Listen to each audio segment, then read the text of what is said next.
Before I tell you this story that changed everything I thought I knew about justice and human nature, I want you to hit that subscribe button and give this video a thumbs up, because what you're about to hear will stay with you long after the last word is spoken. Chapter 1. The Accusation. The dust was still settling from the morning wind when I first saw her tied to that weathered wooden post in the center of Copper Ridge's main street. It was September 1887, and I'd been the town's sheriff for barely 3 months, still trying to prove myself worthy of the badge that felt heavier than lead on my chest every morning. Her name was Sarah Margaret Coleman, and she stood there with a dignity that seemed impossible given her circumstances. Her auburn hair, usually pinned up neat and proper according to the town's gossip, now hung loose around her shoulders, catching the harsh Arizona sun like threads of copper wire. Her dress, once a respectable blue calico, was torn at the sleeve and stained with the red dirt that seemed to coat everything in our small desert town. The crowd had gathered like vultures, their faces twisted with righteous anger and something darker, the kind of satisfaction people get when they think they've found someone to blame for all their troubles. Mrs. Henderson from the general store was there, her arms crossed tight across her chest, nodding with grim approval. Old Pete from the saloon kept spitting into the dust and muttering about getting what she deserved. Even young Tommy Walsh, who couldn't have been more than 16, stood there with his jaw clenched, looking like he wanted to throw stones. "She killed him in cold blood," Mayor Hutchinson announced to anyone who'd listen, his voice carrying that particular tone men use when they want to sound important. "Shot poor William Morrison right through the heart while he was trying to help her with her broken wagon wheel. Found her standing over the body with the smoking gun still in her hand." I'd heard this story a dozen times already that morning, but something about it sat wrong in my gut like bad whiskey. William Morrison had been a traveling merchant, new to our town, but he'd seemed decent enough in the 2 days he'd been here. He'd bought supplies, paid his bills, even helped Mrs. Patterson carry her groceries when her arthritis was acting up. Why would Sarah Coleman, a woman who'd never so much as raised her voice in church, suddenly decide to murder a stranger? The sun climbed higher, turning the September morning into a furnace. Sarah's face had gone pale, except for 2 bright red spots on her cheeks where the heat was getting to her. I could see her lips moving slightly, and I realized she was praying. Not the loud, dramatic kind of praying some folks do when they want attention, but the quiet, desperate kind that comes from the very center of a person's soul. "Sheriff Adams," called out Doc Brennan, pushing through the crowd with his black medical bag clutched in his weathered hands. "You need to see this woman get some water. Heat stroke can kill faster than a bullet out here." I nodded and started toward the post, but Mayor Hutchinson stepped into my path, his considerable belly straining against his vest buttons. "Now hold on there, Sheriff. The townspeople have decided this woman's fate. She's to stay tied there until sundown, as an example to others who might think they can commit murder in our peaceful town." "An example of what?" I asked, keeping my voice steady despite the anger building in my chest. "We don't even know for certain what happened out there." "We know enough," Mrs. Henderson called out shrilly. "She was found with the gun, standing over poor Mr. Morrison's body. What more evidence do you need?" I looked past the crowd to where Sarah was still tied to the post. Her eyes met mine for just a moment, and what I saw there wasn't the cold calculation of a killer, but something else entirely, a bone-deep exhaustion mixed with a kind of resigned acceptance that made my heart clench. She looked like a woman who'd already given up hope that anyone would believe her story. The thing was, I'd been a lawman for going on 15 years, first as a deputy in Tombstone, then as a sheriff in 2 other towns before landing in Copper Ridge. I'd seen real killers, the kind who could shoot a man and sleep soundly that same night. They had a particular look in their eyes, a coldness that seemed to freeze everything around them. Sarah Coleman didn't have that look. What she had was the look of someone who'd been in the wrong place at the wrong time, and now had to pay a price that was far too high for whatever small mistake she might have made. "I'm going to investigate this properly," I announced, loud enough for the whole crowd to hear. "Until then, nobody touches this woman. She's in my custody now, and anyone who has a problem with that can take it up with me personally." A murmur went through the crowd, not entirely friendly. Mayor Hutchinson's face turned red enough to match his nose. "Sheriff Adams," The people of this town elected you to keep the peace, not to coddle murderers. And that's exactly what I'm doing, I replied, walking over to the post where Sarah was tied. Up close, I could see the rope had rubbed her wrists raw, and there were tear tracks through the dust on her cheeks. Mom, I'm going to cut you loose and get you some water. Then we're going to talk about what really happened out there. Thank you, she whispered, her voice hoarse from the heat and fear. Thank you for listening. As I cut the ropes with my knife, I caught sight of something that made me pause. Sarah's hands were soft, unmarked by the kind of calluses you'd expect from someone who spent time handling firearms. Her fingers were long and graceful, stained with what looked like ink rather than gunpowder. These weren't the hands of someone accustomed to violence. Can you walk? I asked, steadying her as she swayed slightly. I think so, she said, but her voice was shaky. Sheriff, I need you to know, I didn't kill that man.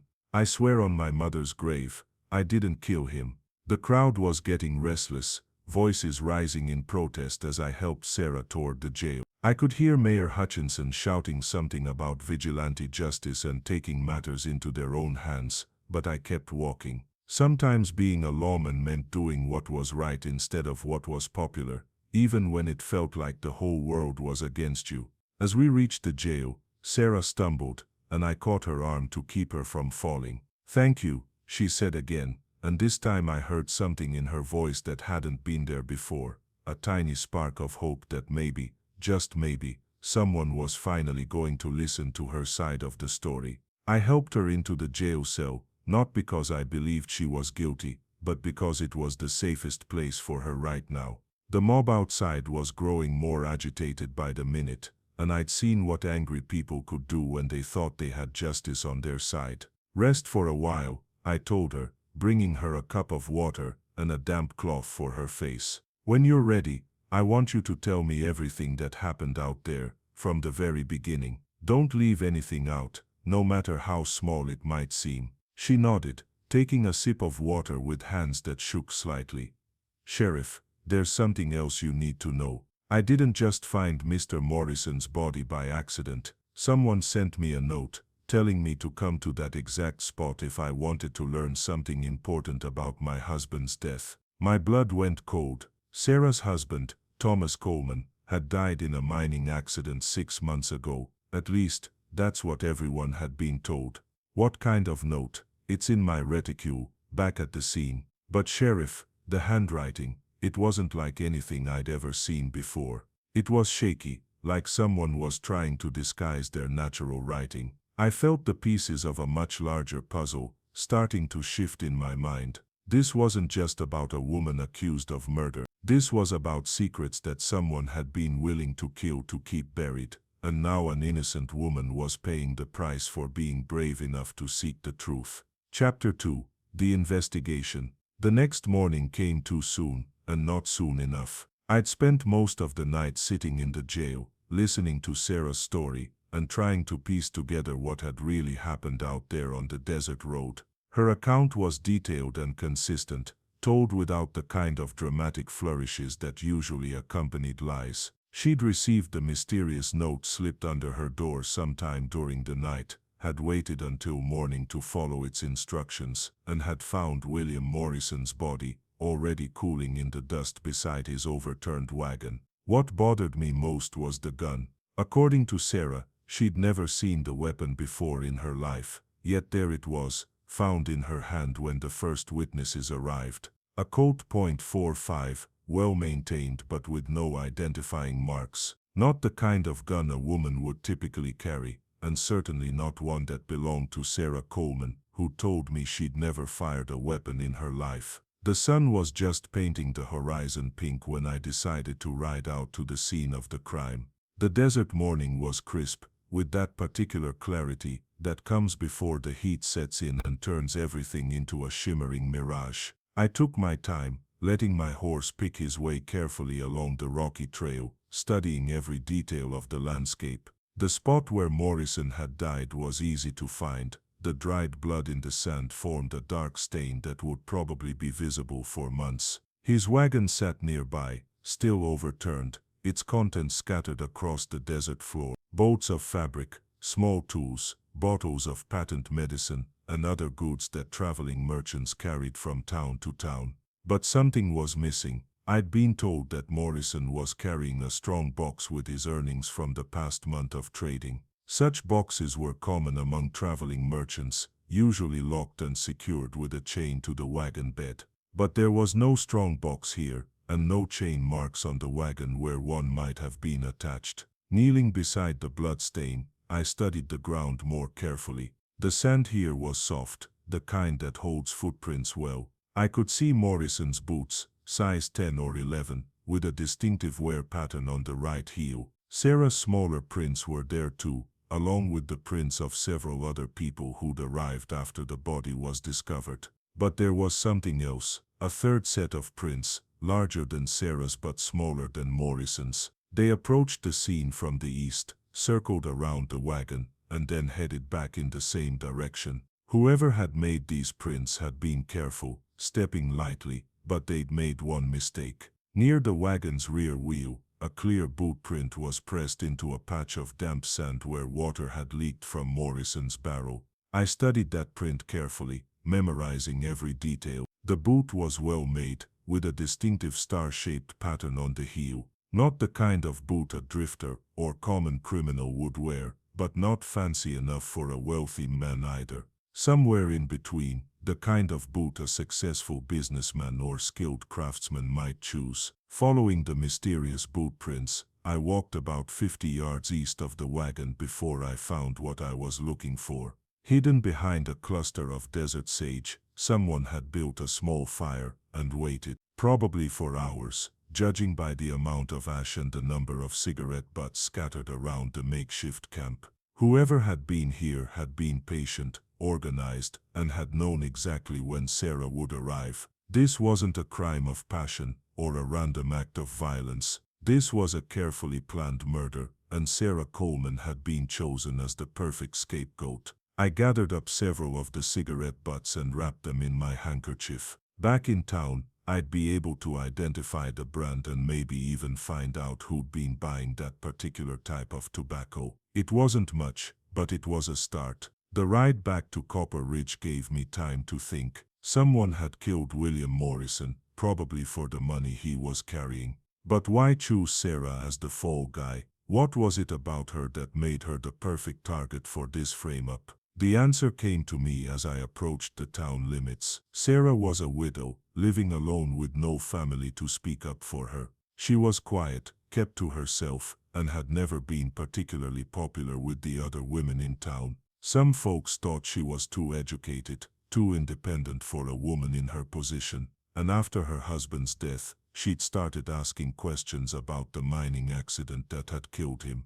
Questions that some people might have found uncomfortable. Back in town, I stopped by Henderson's general store to ask about the cigarette butts I'd found. Mrs. Henderson examined them with the keen eye of someone who'd been keeping track of every item in her store for the past 20 years. "These are Piedmont cigarettes," she said, adjusting her wire-rimmed spectacles. "Good quality, more expensive than most folks around here can afford. I only stock them because Mayor Hutchinson special orders them." My heart skipped a beat. How many people in town smoke Piedmonts? "Just 2 that I know of," she replied, counting on her fingers. "Mayor Hutchinson, of course, and that new fellow who's been working at the mining office. Name's Carson, I think. Nice young man, always very polite when he comes in. James Carson." I knew the name. He'd arrived in Copper Ridge about 3 months ago, around the same time I'd taken the sheriff's job. He was the new mining supervisor, brought in by the company to oversee operations after a series of accidents had plagued the mine, including the one that had killed Thomas Coleman. I thanked Mrs. Henderson and walked slowly toward the mining office, my mind racing. Carson was relatively new to town, which meant he might not have known about Sarah's reputation for being harmless. He was in a position of authority, which would explain the quality of his boots and his ability to afford expensive cigarettes. And most importantly, he would have had access to information about the mining accidents, including details that might have made him nervous if Thomas Coleman's widow started asking the right questions. The mining office was a small wooden building near the center of town, its windows dusty and its door slightly ajar. Through the gap, I could see a man sitting at a desk, writing in a ledger. He was young, maybe 30 years old, with dark hair and the kind of mustache that was fashionable in those days. When he looked up and saw me standing in the doorway, his face went pale. "Sheriff Adams," he said, standing quickly and closing the ledger. "What brings you by today?" "Just following up on some questions about the Morrison murder," I replied, stepping into the office and closing the door behind me. "Mind if I sit down?" "Of course not," Carson said, but his voice was strained. "Terrible business that. Hard to believe a woman like Sarah Coleman could do such a thing." "That's interesting," I said, settling into the chair across from his desk. "Most folks in town seem to think it's not hard to believe at all." "You know Mrs. Coleman well?" "Not particularly," he replied quickly. "Just seen her around town, you know. She seems like a quiet, respectable woman." "Tell me about Thomas Coleman," I said, watching his face carefully. "What can you tell me about the accident that killed him?" Carson shifted in his chair, and I saw a bead of sweat form on his forehead, despite the cool morning air. "It was a cave-in, as I understand it, happened before I arrived in town. Very tragic. Were there any witnesses?" "I wouldn't know about that. Like I said, I wasn't here when it happened," but something in his voice told me he was lying. I leaned forward slightly, keeping my voice casual. "The thing is, Mr. Carson, I've been doing some investigating, and I'm starting to think there might be a connection between Thomas Coleman's death and what happened to William Morrison." Carson's hand moved almost imperceptibly toward the desk drawer, then stopped. "I don't understand what you're suggesting, Sheriff." "I'm suggesting that maybe Thomas Coleman's death wasn't an accident. Maybe someone arranged for that cave-in to happen, and maybe William Morrison found out about it somehow and had to be silenced." That's a very serious accusation," Carson said, his voice barely above a whisper. "It is," I agreed, "and if it's true, then Sarah Coleman is paying for someone else's crimes. Someone who's been very clever about covering their tracks." The silence stretched between us, thick and dangerous. Carson's eyes darted toward the window, then back to me, then toward the desk drawer again. I knew that look. I'd seen it in the eyes of cornered animals and desperate men.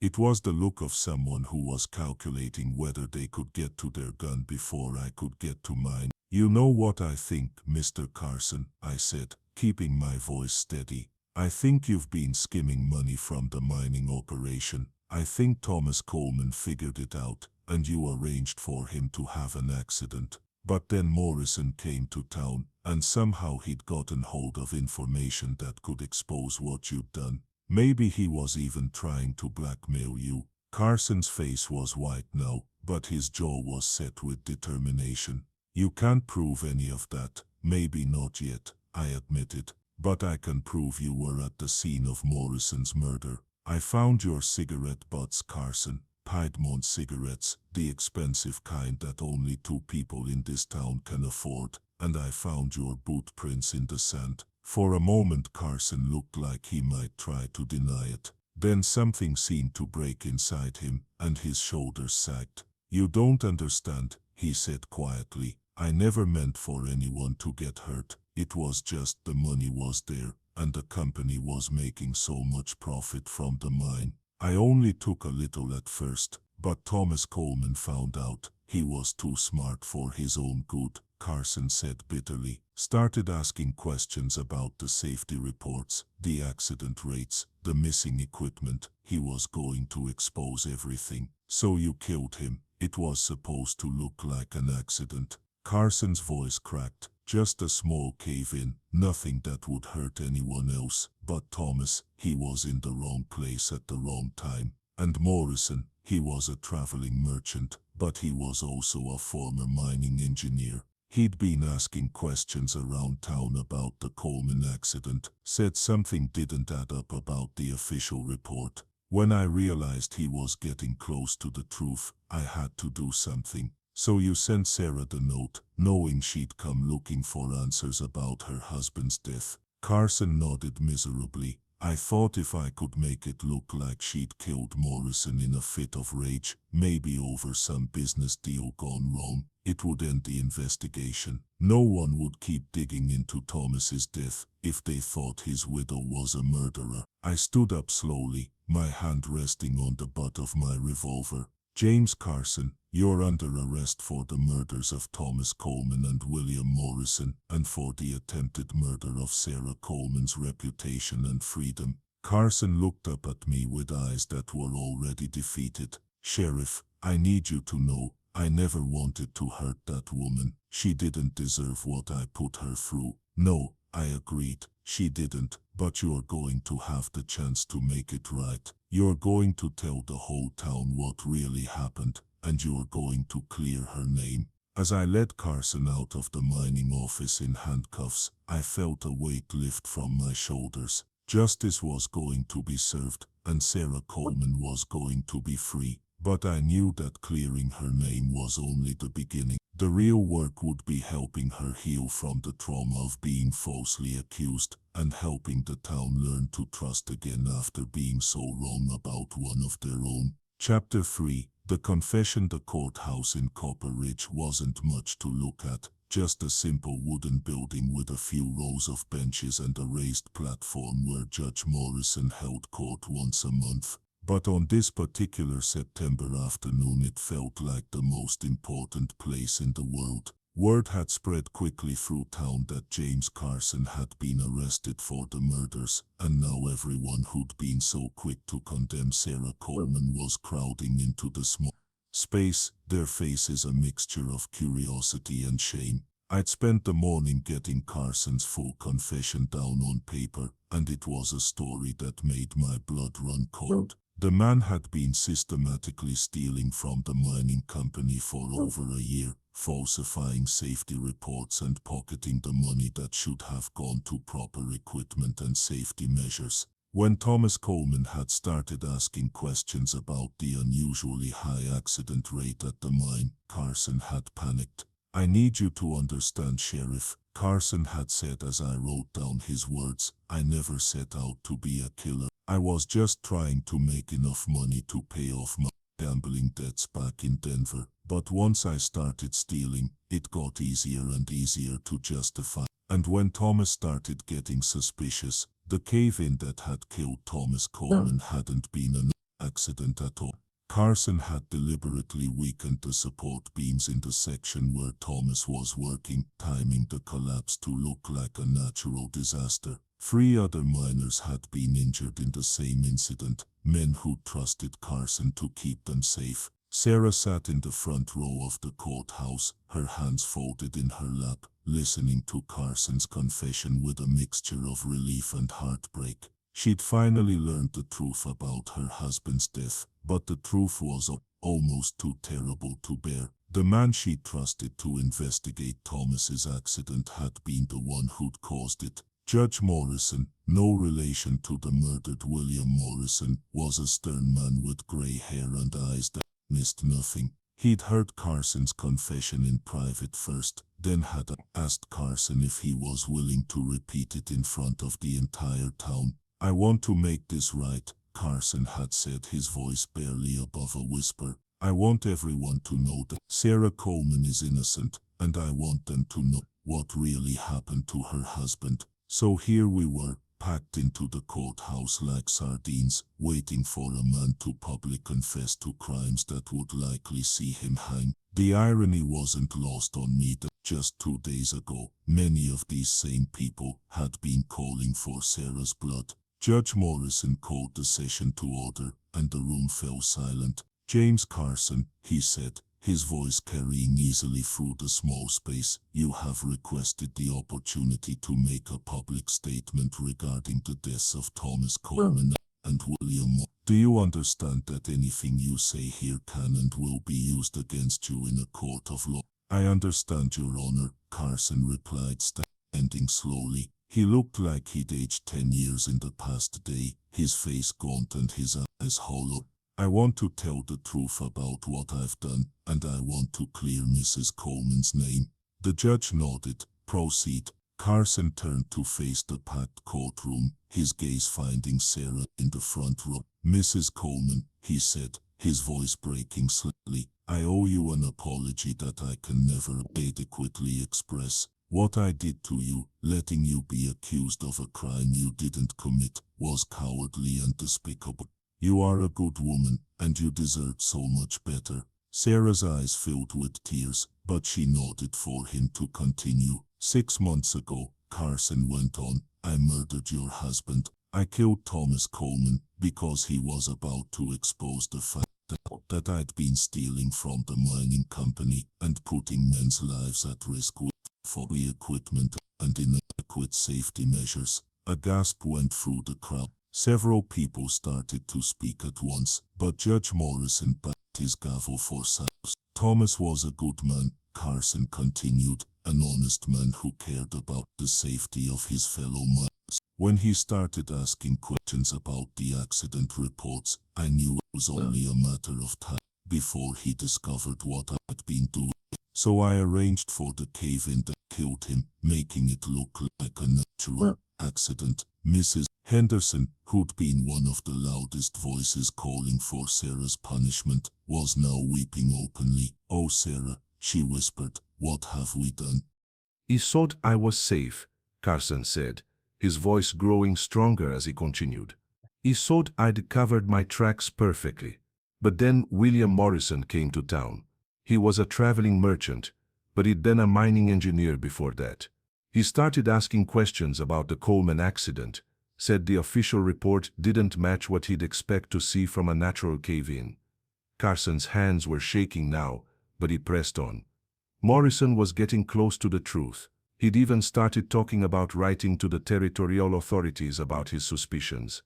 I knew I had to stop him before he could expose what I'd done.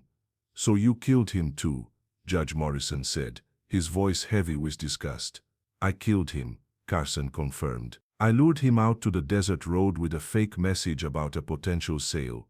When he got there, I shot him and took his strongbox to make it look like a robbery. But I needed someone to blame for the murder, someone who wouldn't be able to defend themselves effectively. The courtroom was dead silent now, everyone hanging on Carson's every word. I chose Mrs. Coleman because she was alone, because she'd been asking questions about her husband's death, and because I thought people would believe she was capable of violence if she was desperate enough. Carson's voice broke completely.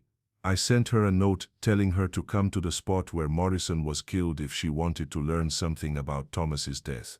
Then I put the murder weapon in her hands and made sure she'd be found there. Sarah stood up slowly, her face pale but her voice steady. Why, she asked, why did you choose me to suffer for your crimes? Carson looked at her with eyes full of shame.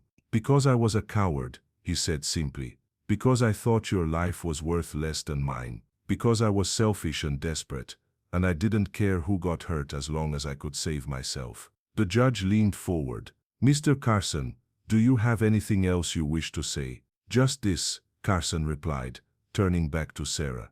I know I can never undo the harm I've caused. I know I can never bring back your husband or give you back the days you spent in fear and despair. But I want everyone in this town to know that you are innocent, that you are a victim of my crimes, and that you deserve their respect and support. As Carson finished speaking, a wave of emotion swept through the courtroom. Some people were crying, others were angry, and a few looked like they wanted to crawl under the floorboards from shame. Mayor Hutchinson, who'd been so quick to condemn Sarah, was staring at his hands, unable to meet anyone's eyes. Sarah stood up again, and this time her voice was stronger. I want to say something too, she announced, and the room fell silent once more. For the past 2 days, I've been angrier than I've ever been in my life, she said, her words carrying clearly through the courthouse. Angry at the people who were so quick to believe the worst about me, angry at the system that would tie a woman to a post without a proper trial,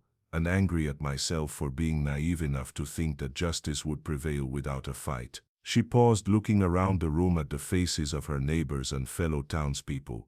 But I've also learned something important. I've learned that there are people in this world who will stand up for what's right, even when it's difficult. Sheriff Adams risked his reputation and his position to investigate my case properly. Dr. Brennan made sure I had water and medical attention when others would have left me to suffer. And Judge Morrison ensured that the truth would come out, even though it might have been easier to just accept the obvious explanation. Sarah's voice grew stronger as she continued.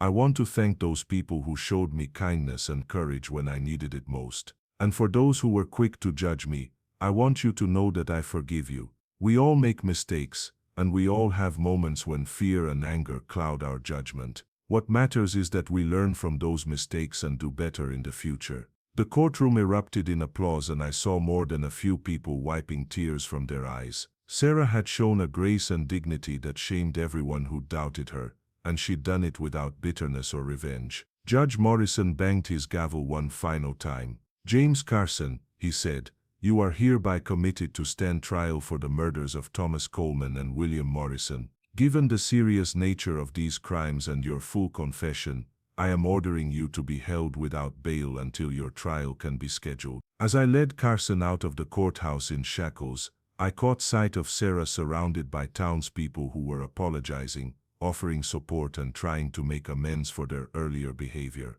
She accepted their apologies with grace, but I could see the exhaustion in her eyes. It would take time for her to heal from everything she'd been through, but at least now she had the support of her community. The truth had finally come out, and justice was beginning to be served. But as I locked Carson in his cell for what would probably be the last time before his trial, I couldn't help but think about how close we'd come to a terrible miscarriage of justice. If I hadn't decided to investigate further, if I hadn't found those cigarette butts and boot prints, Sarah Coleman might have been convicted of a crime she didn't commit, and a real killer would have gone free. It was a sobering reminder that the badge I wore came with a responsibility that was both heavy and sacred. The responsibility to seek the truth, no matter how difficult or unpopular that search might be. Chapter 4, Justice and Redemption. 3 weeks later, I stood in the same courthouse, but this time it was packed with people from 3 counties who'd come to see James Carson's trial.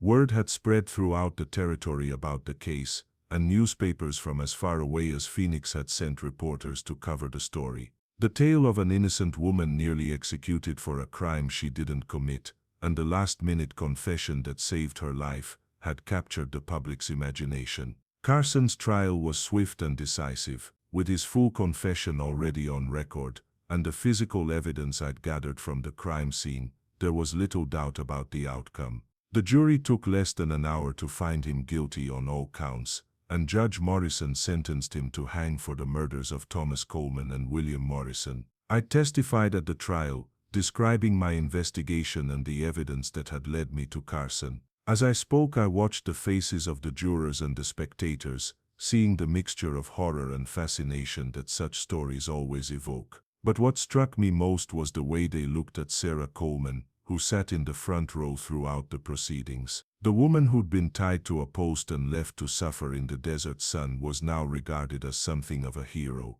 Her grace under pressure, her forgiveness of those who'd wronged her, and her determination to see justice done had earned her a respect that went far beyond anything she'd known before her ordeal. But I knew Sarah well enough by now to understand that the public attention was difficult for her. She was a private person who'd never sought the spotlight, and all she really wanted was to rebuild her life and find some measure of peace. After the trial, I found her sitting on the steps of the courthouse, watching the sunset paint the desert sky in shades of orange and purple. She looked tired but peaceful, like someone who'd finally been able to set down a burden she'd been carrying for too long. "How are you holding up?" I asked, settling down beside her on the wooden steps. "I'm not sure," she said honestly. "It's strange, you know. For so long I've been focused on clearing my name and finding out what happened to Thomas. Now that it's all over, I'm not sure what comes next." "What do you want to come next?" Sarah was quiet for a long moment, considering the question.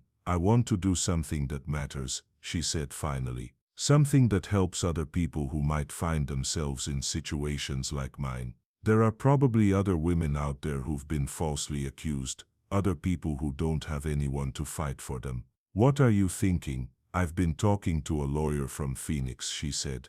He suggested that I might be able to help other people who've been wrongly accused, maybe work with lawyers who handle cases like mine, or help establish better procedures for investigating crimes before people are arrested. It was a noble goal, and one that suited Sarah's combination of intelligence, compassion, and determination. She'd learned firsthand how quickly the justice system could fail, and she was in a unique position to help prevent similar failures in the future. I think that's a wonderful idea, I told her, and I think Thomas would be proud of you for wanting to turn your suffering into something positive. Sarah smiled, the first genuine smile I'd seen from her since this whole ordeal began. Thank you, Sheriff, for everything.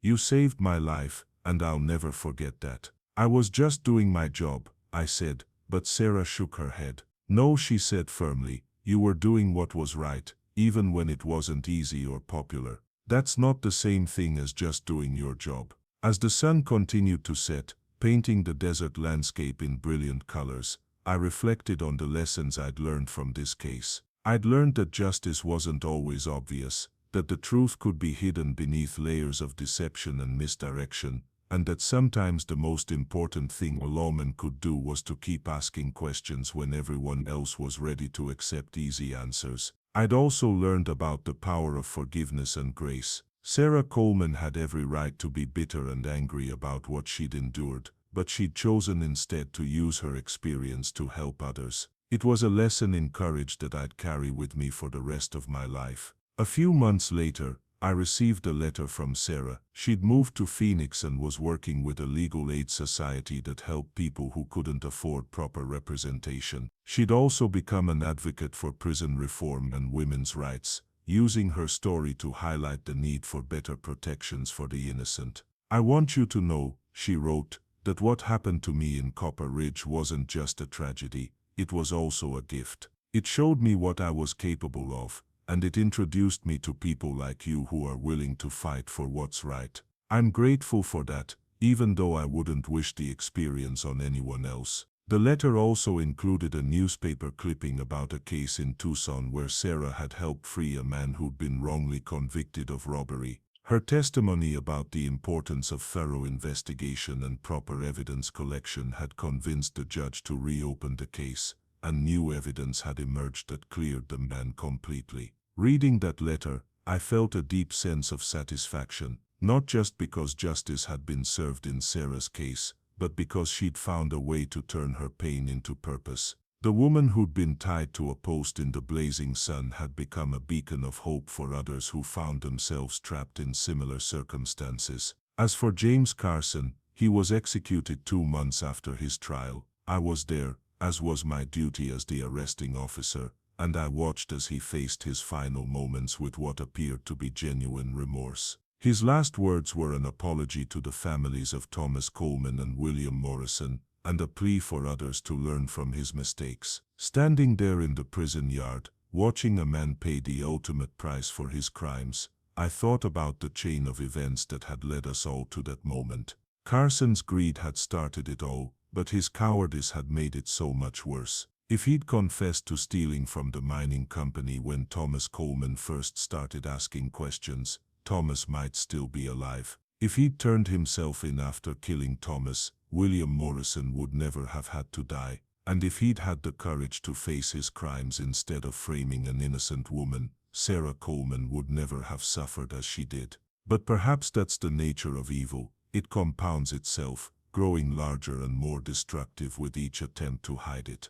Carson's story was a reminder that small corruptions, left unchecked, can grow into monstrous things that destroy innocent lives. The town of Copper Ridge eventually returned to normal, but it was a different kind of normal than before. People were more careful about rushing to judgment, more willing to ask questions before accepting easy answers. The memory of Sarah Coleman tied to that post served as a constant reminder of what could happen when fear and anger overruled reason and compassion. Mayor Hutchinson, who'd been one of the loudest voices calling for Sarah's punishment, stepped down from his position a few months after the trial. He'd been deeply shamed by his role in the affair, and he never quite recovered from the knowledge that he'd nearly been party to a terrible injustice. Mrs. Henderson, on the other hand, became one of Sarah's most vocal supporters. She started a correspondence with Sarah after she moved to Phoenix, and she frequently spoke to church groups and women's societies about the importance of supporting other women during difficult times.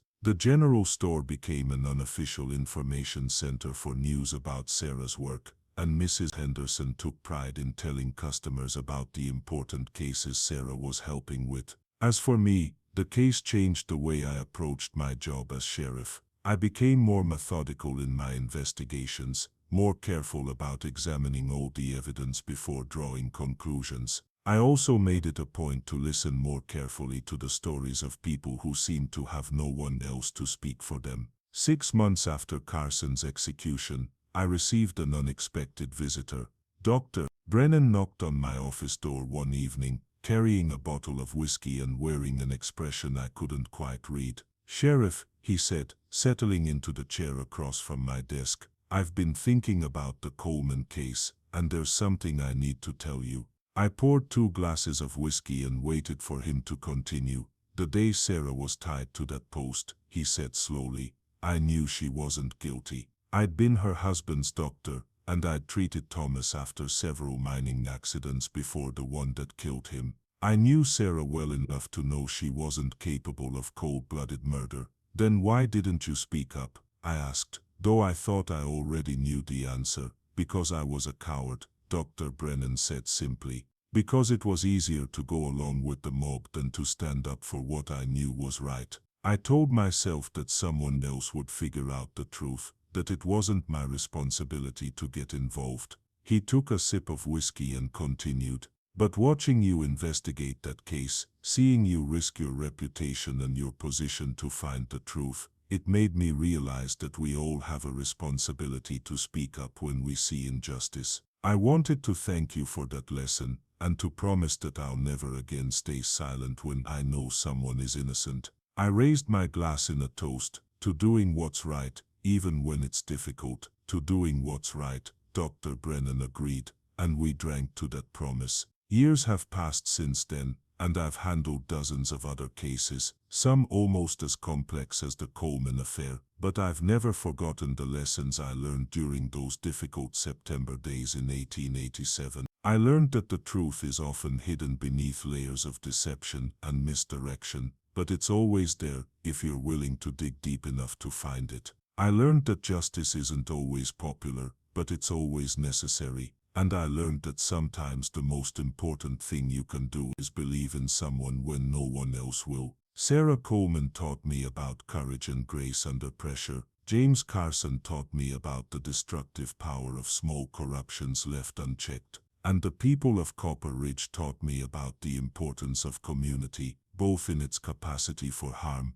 and its potential for redemption. As I write this story now, many years later, I'm an old man looking back on a life spent trying to serve justice. I've made mistakes, failed to solve cases that still haunt me, and sometimes let politics influence decisions that should have been based purely on facts. But I've never regretted the choice I made to believe Sarah Coleman's story and fight for her innocence. The woman who was tied to a post for a crime she didn't commit became a symbol of resilience and redemption, not just for me, but for everyone who knew her story. She showed us all that it's possible to emerge from even the darkest circumstances with dignity and purpose intact. And if you've made it this far in my story, I hope you'll take a moment to think about the Sarah Colemans in your own life, the people who might need someone to believe in them when everyone else has given up. Because sometimes, the most important thing we can do is simply refuse to accept the easy answer when we know in our hearts that the truth is more complex. Remember to share this story with others who might need to hear it. Leave a comment about your own thoughts on justice and redemption,